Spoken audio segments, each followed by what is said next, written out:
In the name of Allah, the Beneficent, the Merciful. Praise be to Allah, the Lord of the universe, the one who is beneficent to believers and unbelievers, and merciful to those who believe in Him. He is the Master, the Controller, and the Judge of the Day of Judgment. O Allah, only You do we worship, and only You do we ask for help, and only on You do we rely in all the moments of happiness and distress. O Allah, guide us continuously along the right path, the path of those people upon whom You have bestowed favors, not the path of those on whom You have been wrathful, nor the path of those who have gone astray.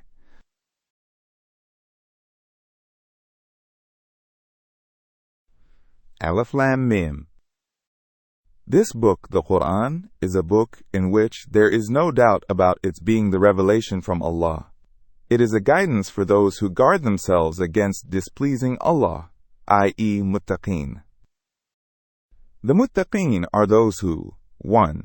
Believe in the unseen realities like Allah, the angels, revelation, etc. 2. And perform the prayer. 3. And those who spend in charity from what we have given them. 4. And those who believe in what has been revealed to you, O Muhammad, and in what had been revealed to the prophets before you. 5. And they are sure about life in the hereafter. These people are on the right guidance given by their Lord, and they will be the successful ones. O Muhammad, as for those Meccans who disbelieve after the truth has become manifest to them, they will never believe, no matter whether you warn them about Allah's punishment or do not warn them. Because of their disbelief, Allah has sealed their hearts and their ears, and there is a veil over their eyes, thus making them unyielding. This is their punishment in this world, and in the hereafter there is a great punishment for them. There are some people who say, we believe in Allah and in the last day, but actually they are not believers at all. They are hypocrites. They try to deceive Allah and the believers, but they do not realize that they are not deceiving anyone except themselves. In their hearts, there is a disease, so Allah has added to their disease by letting it increase. There is a painful punishment for them in the hereafter, because they were lying. When it is said to these hypocrites, do not create corruption on the earth, they say, we don't create corruption. Surely we are those who put things in order. Oh yes, surely they are the troublemakers and the mischief makers, but they do not realize it out of arrogance. And when it is said to them, believe in Allah and His Messenger as the other people have believed, they say, shall we believe as the fools believe? Oh yes, surely they are fools, but they are unaware of their own foolishness.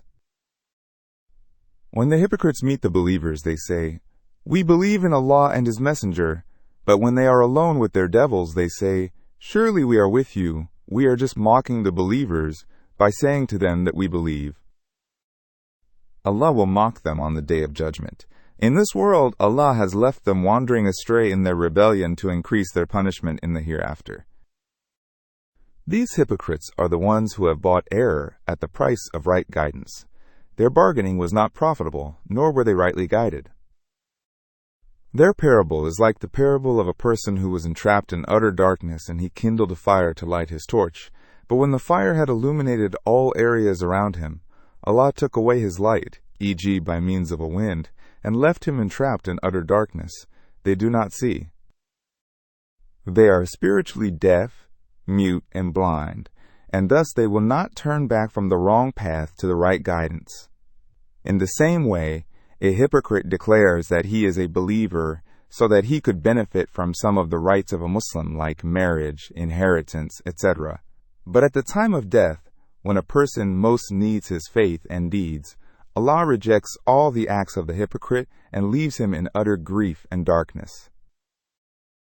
Or another parable is like the man trapped under the black rain cloud in the sky, in which there is utter darkness, thunder and lightning. In that condition they put their fingers in their ears because of the thunderbolts for fear of death. And Allah encompasses the unbelievers fully. Neither can they hide, nor can they avert his punishment in the hereafter.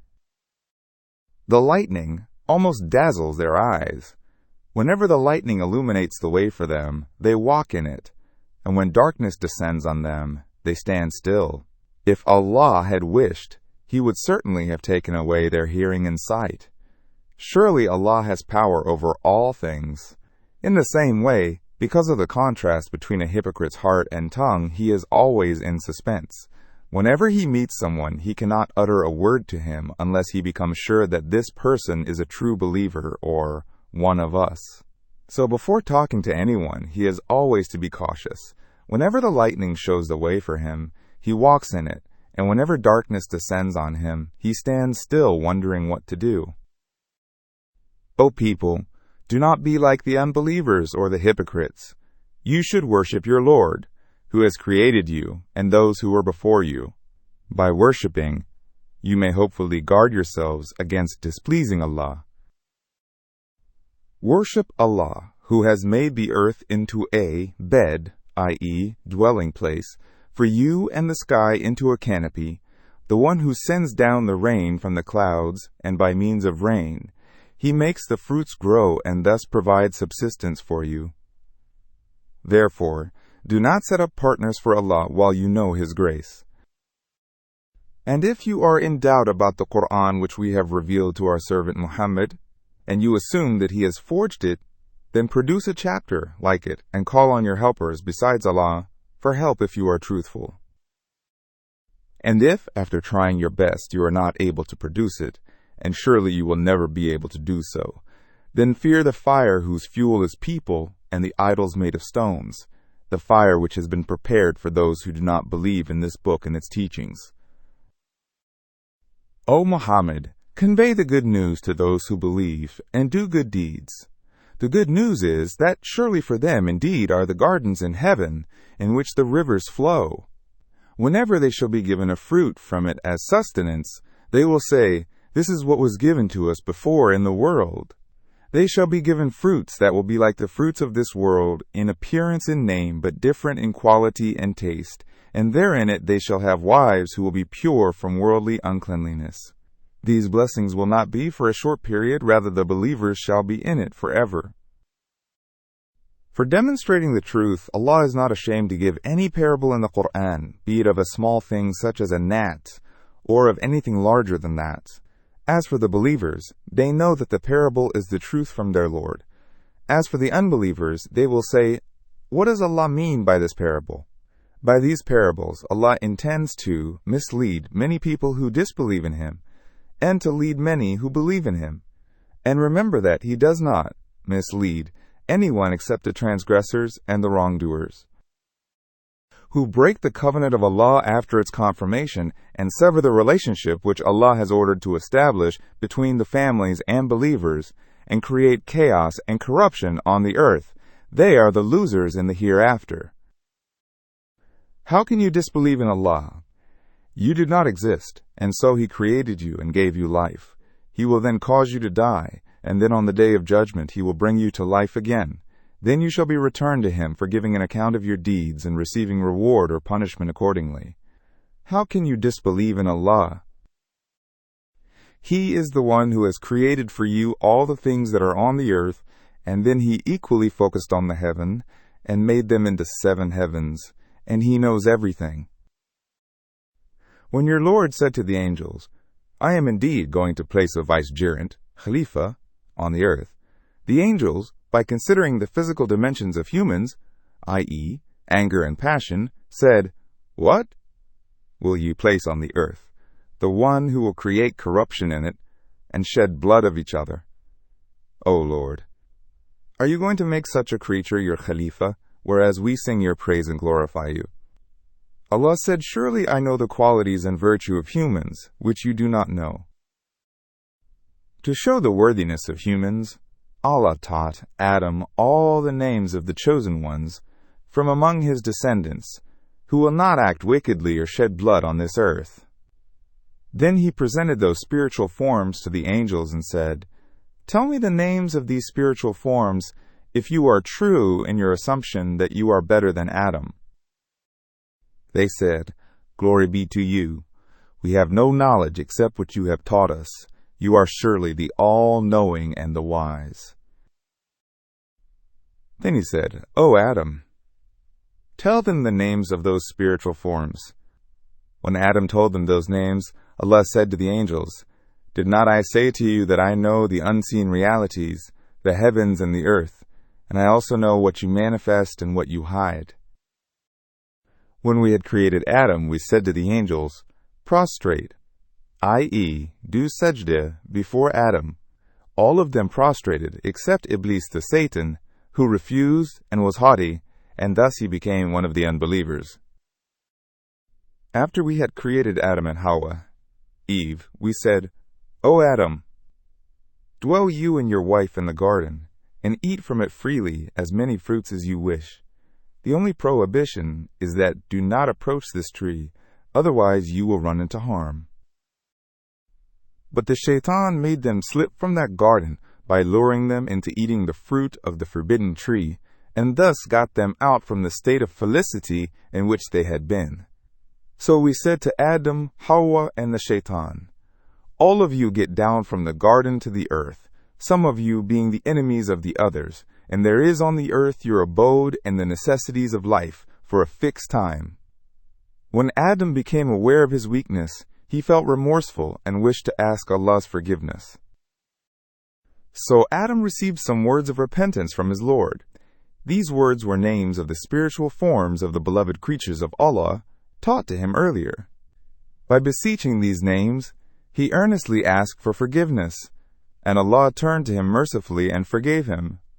Surely He is the forgiving, the merciful. We said, All of you get down from the garden. Once you are on the earth, a guidance will certainly come to you from me, and then whoever follows my guidance, there will be no fear for them, nor shall they grieve. But those who do not follow our guidance, who disbelieve and reject our revelations, they are the inmates of the fire, and therein they shall abide. O children of Israel, remember my favors which I bestowed upon you, and be faithful to your covenant with me. The covenant that each of your generations will describe the signs of the coming of Muhammad to their children and advise them to believe in him when he emerges in their time. If you fulfill your covenant, then I shall also fulfill my covenant with you, and in this matter do not fear anyone. Me alone should you fear. And, O Israelites, believe in the Quran that I sent down to Muhammad, the revelation which confirms the message which is with you, and do not be the first ones among the Ahlul Kitab to disbelieve in it. And do not sell my revelations in the Torah about Muhammad at a low price. That is, do not ignore or distort the truth of Muhammad's messengership for the sake of your worldly position and gains. And me alone, should you fear. And O leaders and priests of the Israelites, do not mix up the truth with the falsehood, nor should you conceal the truth from the people while you know the right course. So accept the message of Islam, perform the prayers, pay the charity, and bow in prayers with those who bow down. What? Isn't it shameful that you urge the people to do good but neglect yourselves by concealing the truth while you read the book? Have you then no sense?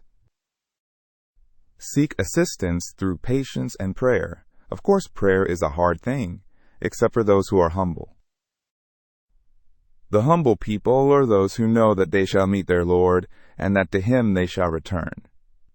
So arrogance is a spiritual disease that overpowers a man only when he forgets the day of judgment, the day on which he shall have to give an account of all his deeds. 1. O children of Israel, remember my favor which I bestowed upon you, and also remember that I preferred you over the nations of the world. And fear the day of judgment, when no person shall compensate for another in the least, neither shall anyone's intercession on his behalf be accepted, nor shall any compensation be taken from himself, and on that day they shall not be helped by others in any way. 2. And also remember when we delivered you from the people of Pharaoh, who imposed upon you severe torment, killing your sons and sparing your women. In this was a great trial from your Lord. 3. Also remember when we parted the sea for you, and thus we saved you, and drowned the people of Pharaoh while you watched them. 4. And remember my favor on you at the time when we decided to give the Torah to Moses. We made an appointment with Musa to go to Mount Sinai and fast for 40 nights, and then after he left you, you took the image of a calf for your God while you were sinners. When Musa returned and ordered you to ask forgiveness, and you repented, we pardoned you after that idol worshipping, so that you may thank me. 5. And remember, when we gave Musa the book, the Torah, and the discerning knowledge to separate the truth from the falsehood, all this was done so that you may be guided rightly. 6. And remember when he returned from Mount Sinai after 40 days, Musa said to his people, O my people, you have surely been unjust to yourselves by taking the image of a calf for your God. So turn to your Creator penitently, and kill those of your people who worship the calf. That is best for you with your Creator. Then he turned to you with forgiveness. Surely he is the forgiving, the merciful. 7. And remember that after all these favors when you said to Musa, O Musa, we will not believe in you until we see Allah manifestly with our eyes, the lightning struck you while you looked on. But then, by Musa's intercession, we raised you after your death, so that you may thank me and be obedient to me.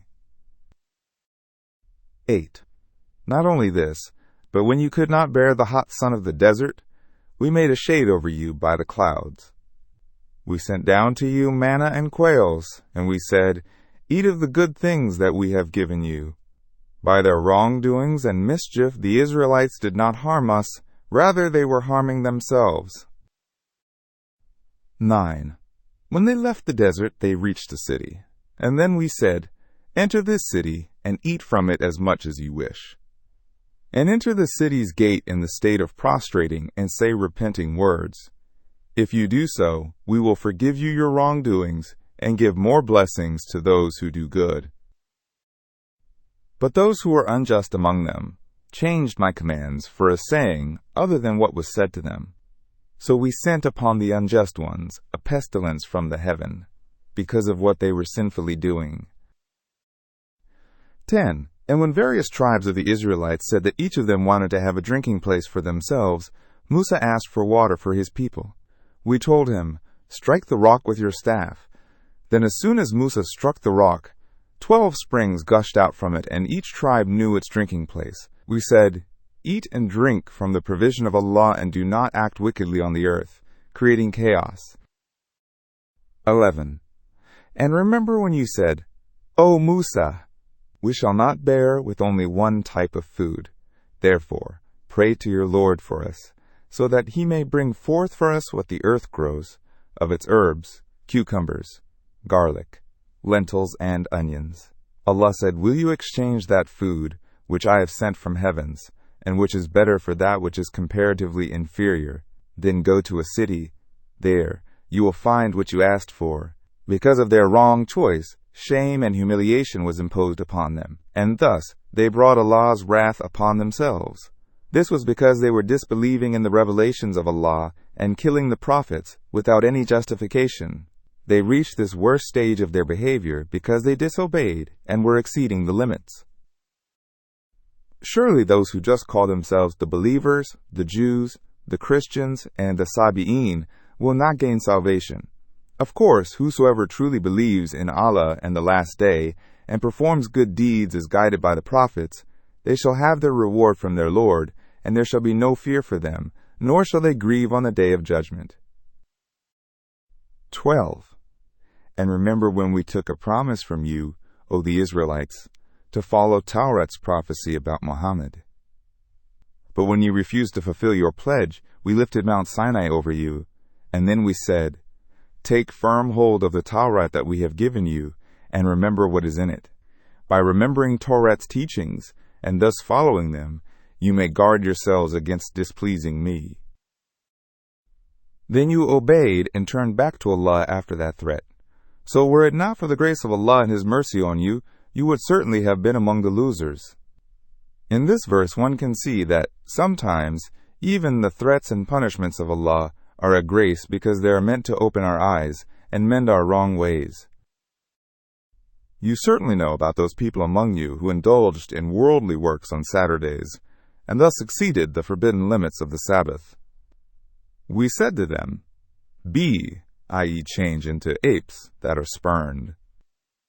We made them an example for those who witnessed that punishment and for those who came after that incident, and an admonition for those who guard themselves against displeasing Allah. 13. An Israelite had killed a person. When the body was discovered, each tribe accused the other of murder. At last, they came to Musa and said, "O Musa, tell us who has killed this man." And remember when Musa said to his people, "Surely Allah commands you to slaughter a cow." They said, "Do you hold us in contempt?" He answered, "I seek the protection of Allah from being one of the ignorant." They, the Israelites, said, "Call your Lord for us, so that he may describe for us what is it that he wants us to slaughter." Musa said, he says, "Surely the animal which I want you to slaughter is a cow which is neither old nor too young, but of a middle age between that. Therefore, do what you have been ordered to do." They, Israelites, said, "Call your Lord for us, so that he may describe for us what should her color be." Musa said, he says, "She is a yellow cow. Her color is bright, giving delight to the onlookers." They, Israelites, said, "Call your Lord for us, so that he may describe more precisely for us what is it, for surely to us the cows are all alike. And if Allah wills, we shall surely be guided aright." Musa said, he says, "It is a cow which is not docile, that it could be made to plow the lands or to water the tillage, and that is intact without any blemish in it." They, Israelites, said, "Now you have come with the perfect description." Then they slaughtered the cow, though they had almost decided not to do so because of the high price they had to pay. O children of Israel, remember when you killed a man and then disagreed among yourselves about the murder and started to accuse each other, and Allah wanted to bring out the truth about that murder which you were hiding. So we said, "Strike the dead body with a part of the slaughtered cow, then the dead body will become alive and tell you who killed it." In this way, Allah brings the dead back to life and shows to you His signs so that you may understand the truth. But even after all these favors, your hearts became hardened like rocks, rather much harder than rocks. There are some rocks from which streams burst forth. There are some of them which split asunder so that water comes out of them. And still there are some other stones that fall down from mountain cliffs and tremble for fear of Allah. But your hearts are even worse than these stones, and Allah is not at all heedless of what you do. After describing the favors that He bestowed upon the Israelites, Allah addresses the believers. Do you then hope that these Israelites would believe in you? Whereas a party from them in the early days of Musa used to hear the word of Allah and then alter it after they had understood it. And they did all these alterations while they knew the truth. When they, the Jews of Medina, meet the believers, they say, "We believe like what you believe." But when these Jews are alone with one another, their priests tell them, "Do you talk to the believers about their beliefs, which Allah has disclosed to you in the Torah? Do not you realize that they may argue against you by this verbal confession before your Lord on the Day of Judgment? Do you not then understand? Do not these Jews know that Allah knows what they keep secret in their hearts and what they make known by their speech? And among the Jews there are some illiterate people who do not know anything about the book, the Torah, except lies conveyed to them by their priests, and they do not have any knowledge, but they just conjecture. Woe unto those leaders of the Jewish community who write the book by their own hands, i.e., alter the book revealed from Allah, and then say, 'This is the revelation from Allah.' They do this so that they may sell it at a low price, i.e., so that they could safeguard their worldly position in their community. Therefore, woe unto them for what their hands have written, and woe unto them for what they earn by keeping their followers in the dark. When the Jewish leaders were warned about the consequence of their wrongdoings, they said, the fire shall not touch us but for a few days. O Muhammad, tell them, have you secured a promise from Allah against everlasting punishment, so that Allah would never fail to fulfill His promise? Or do you speak against Allah what you do not know? Of course, whoever earns an evil and his sins surround him, they are the inmates of the fire, therein they shall abide. Whereas those who believe and do good deeds, they are the dwellers of the garden, in it they shall abide. And remember when we made a covenant with the children of Israel that, you shall not worship anyone but Allah. You shall be good to your parents, the relatives, the orphans, and the needy. You shall speak to people with goodness. You shall perform the prayers, and you shall give the charity. But then all of you turned away from this covenant, except a few of you, and now you also are turning away.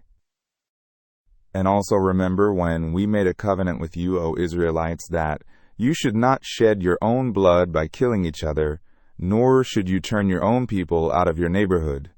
Then you acknowledged the covenant while you witnessed.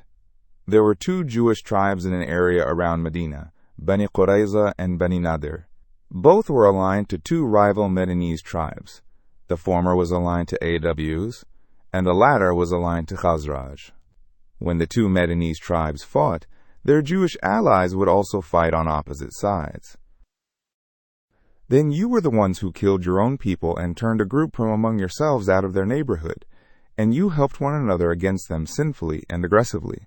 And at the same time, if they, i.e., your own Jewish people whom you had turned out of their neighborhood, are brought by your enemies to you as captives, you agree to pay the ransom for freeing them.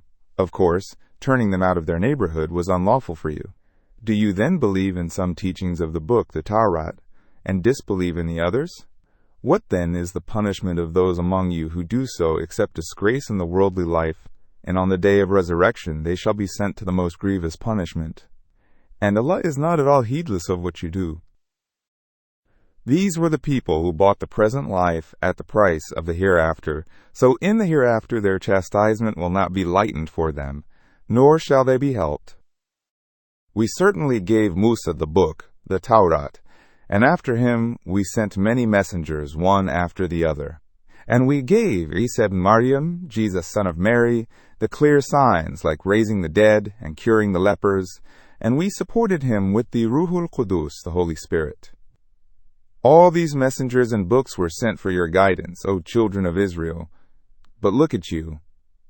Isn't it that whenever a messenger came to you with the teachings that your souls did not like, you became arrogant? You accused some of them of lying, and others among them you killed.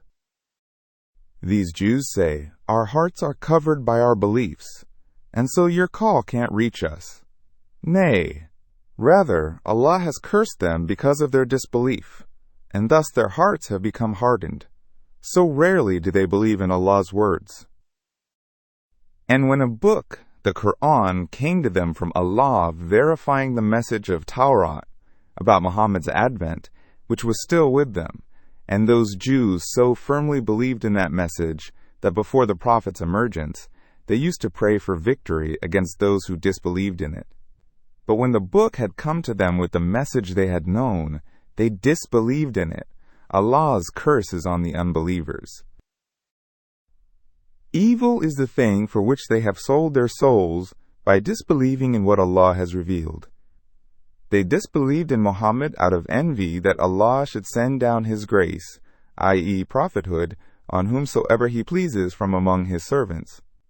And thus they brought upon themselves Allah's wrath upon wrath by rejecting Isa and Muhammad, and in the hereafter there is a disgraceful punishment for the unbelievers. And when it is said to them, believe in the Quran which Allah has revealed, they say, we believe in the Torah which was revealed to us. They deny whatever is besides the Torah, although the Quran is the truth verifying the message which is with them. O Muhammad, say, the Torah forbids killing the prophets. Why then did you kill the Israelite prophets of Allah in the past if you really believed in the Torah? How can you claim to believe in the Torah and Musa?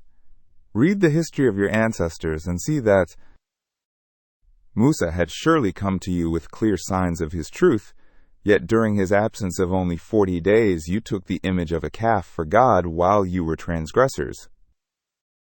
And also remember when we made a covenant with you, and when we raised the Mount Sinai over you, and said, "Take firm hold of the Torah that we have given you, and listen to me and my messenger." They said, "We hear your commands, but we disobey you." They were made to imbibe the love of the calf into their hearts, because of their disbelief. Say, evil is the thing which your so-called belief bids you to do if you really are believers. Say to these Jews, if the abode in the hereafter with Allah is only for you to the exclusion of other people, then invoke death upon yourselves if you are truthful in your claim. The life after death is better for those who believe and do good deeds. If they are sure of their status in the hereafter, then they should not be afraid of death. But, O my messenger, be sure that they will never invoke death upon themselves, because of all the transgressions that their hands have sent before. Allah is aware of the unjust people. Not only that they won't invoke death upon themselves, but you will surely find them the greediest of people for the present life, even greedier than those who are polytheists, because the latter do not believe in the life hereafter, so they do not have to worry about giving accounts of their deeds, whereas the former know that they will be punished for their wrongdoing, so they fear death, the death which will take them to the fire. Each of them desires that he should be granted a life of 1,000 years.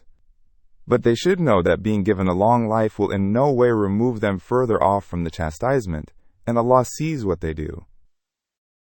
Whoever is the enemy of Jibreel, then he should know that all angels, including Jibreel, are obedient servants of Allah, and he is the one who, by the permission of Allah, revealed to your heart the Quran, which verifies the revelations before it, and which is a guidance and good news for the believers. Whoever is the enemy of Allah, His angels, His messengers, Jibreel and Mikael, he should know that surely Allah is the enemy of the unbelievers. O Muhammad, we certainly have revealed to you clear signs to prove your truth, and no one disbelieves in them except the transgressors.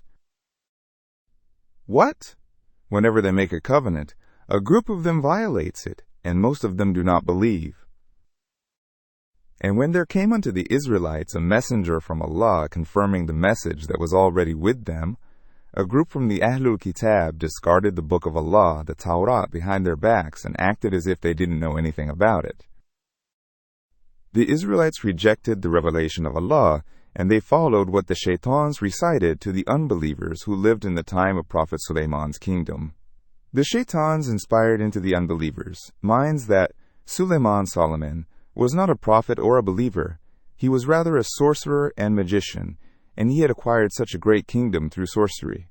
So learn sorcery, and you also would be able to do the same. Of course, Suleiman had not disbelieved, nor was he a sorcerer. It was the devils who had disbelieved, teaching sorcery to the people, and teaching what was revealed to the two angels at Babylon, Harut and Marut. After the era of Nuh, sorcery had spread among the people, so Allah sent two angels named Harut and Marut to the people with instructions to teach sorcery to the believers, so that they could use it to counter the sorcery of the unbelievers. The believers were instructed to never use the sorcery except to falsify the unbelievers' sorcery. The two angels did not teach the sorcery to anyone unless they said, "We are just a means of trial for you to see whether or not you use this art in the right way. So do not disbelieve by misusing the know-how of sorcery."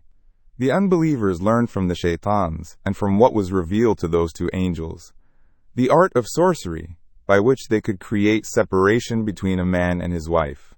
But these unbelievers cannot harm anyone by their sorcery except by Allah's permission. They have learned the thing which harms them and does not profit them. They surely knew that one who bought, i.e. learned, that art of sorcery has no share in the grace of the hereafter, and vile is the price for which they sold themselves. This loss would have been clear to them if they had listened to their prophet and had known about the hereafter.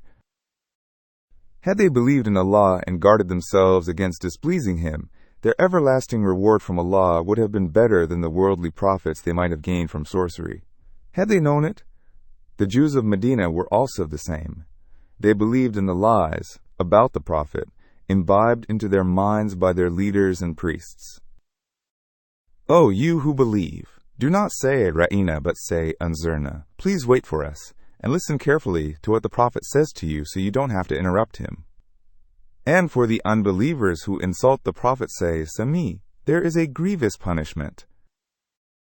Those who disbelieve, from among the people of the book and the polytheists, do not like that anything good, e.g. the Quran, its laws and teachings, should be sent unto you from your Lord.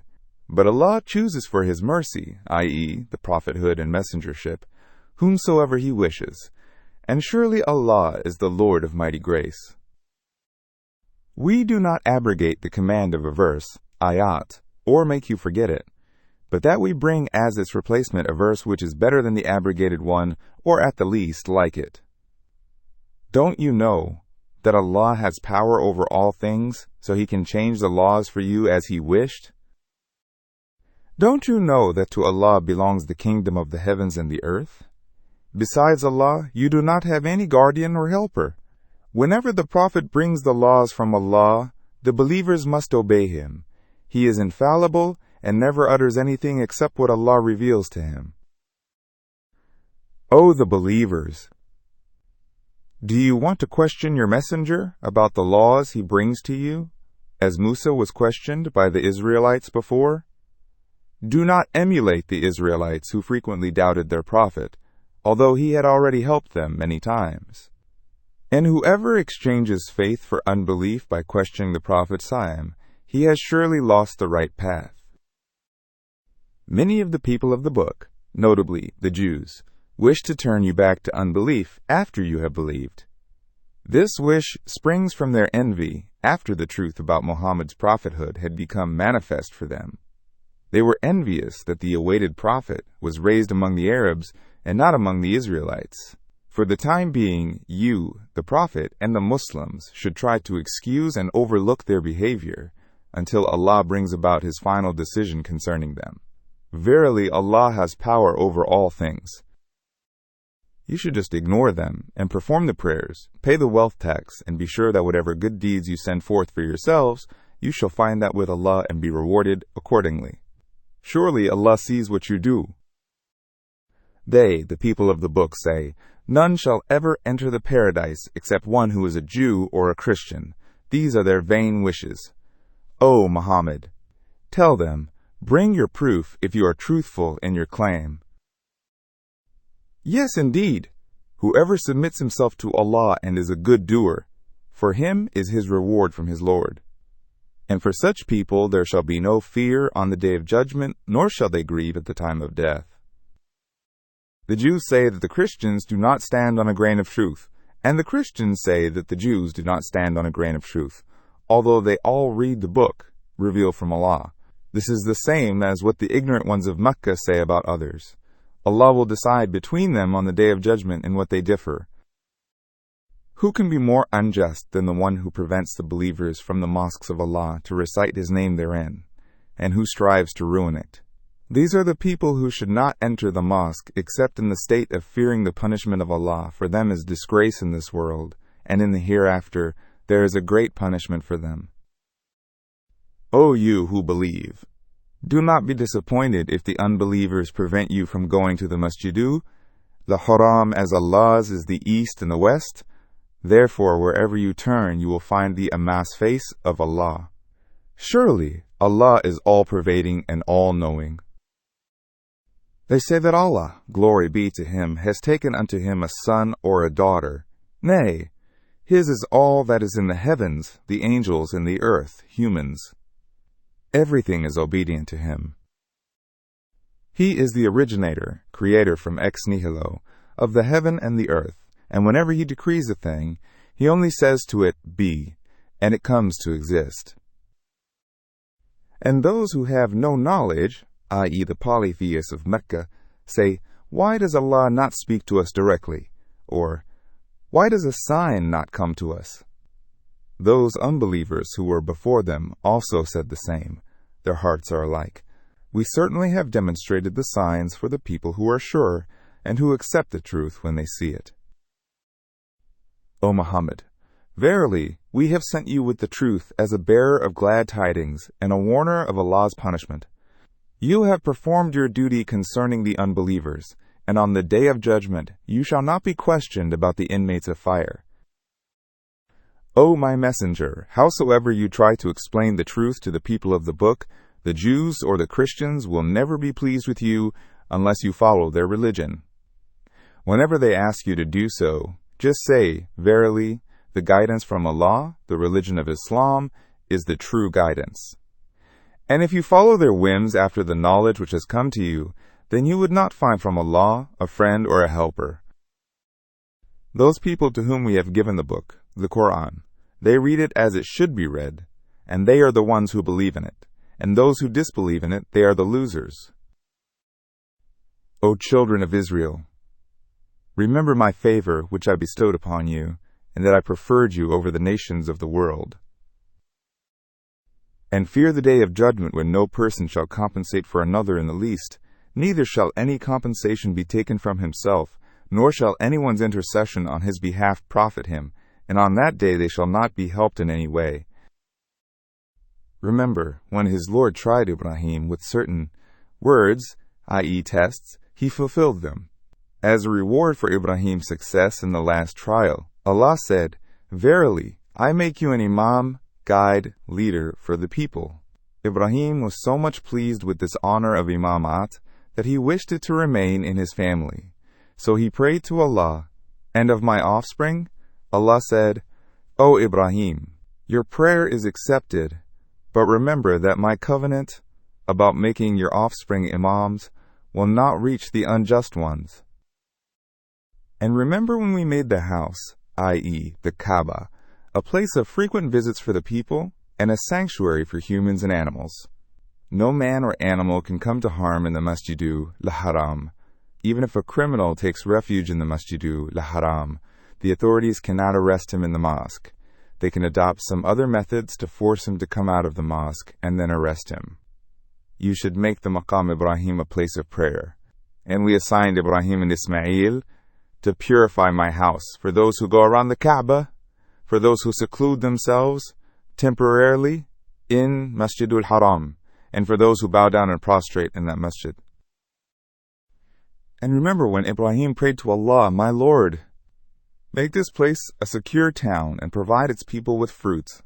I ask this only for those who believe in Allah and the last day. Allah said, I have granted your prayers for the believers, and as for the one who disbelieves, I will grant him the enjoyment of the worldly life for a short time, then I will drive him to the chastisement of fire. It is surely an evil destination. And remember, when Ibrahim and Ismail were raising the foundations of the house, the Kaaba, they prayed, Our Lord, accept from us this humble work. Surely you are the hearing, the knowing. Our Lord, make us submissive, Muslim to you, and raise from our offspring a group which will be submitting to you, and show us our ways of devotion, and turn to us mercifully. Surely you are the forgiving, the merciful. Our Lord, raise in our offspring a messenger from among themselves, who shall recite to them your revelations, teach them the book and the wisdom, and purify them spiritually. Surely you are the mighty and the wise. Who can turn away from the religion of Ibrahim, except for the one who makes himself a fool? Because most certainly we chose Ibrahim in this world, and in the hereafter he is surely among the righteous ones. When his Lord said to Ibrahim, Submit yourself to me, he immediately said, I submit myself to the Lord of the universe.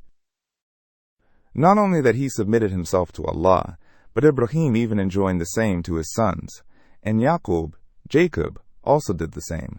Both of them enjoined, O my sons, verily Allah has chosen for you the religion. Therefore, die not unless you are of those who submit themselves to Allah. Were you witnesses when death approached Yaqub, when he said to his sons, What will you worship after me?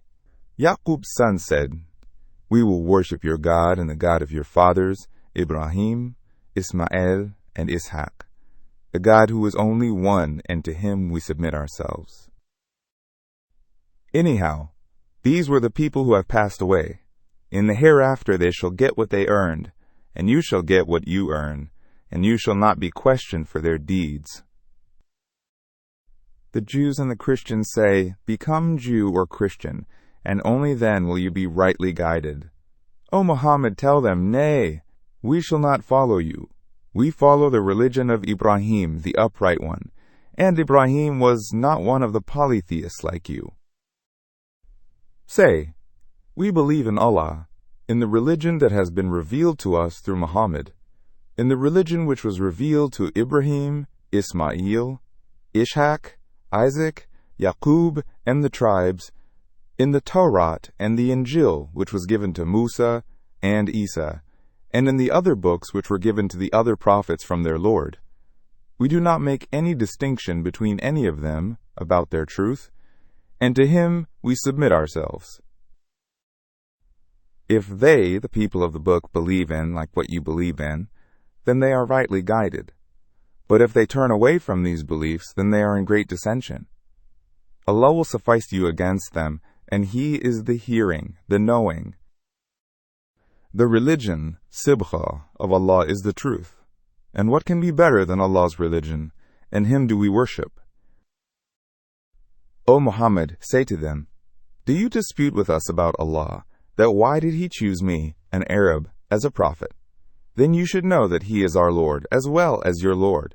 Secondly, for us are our deeds, and for you are your deeds.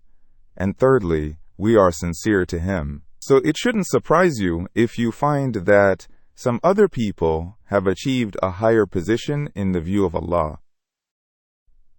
Fourthly, do you say that Ibrahim, Ismail, Ishaq, Yaqub, and the tribes were all Jews or Christians?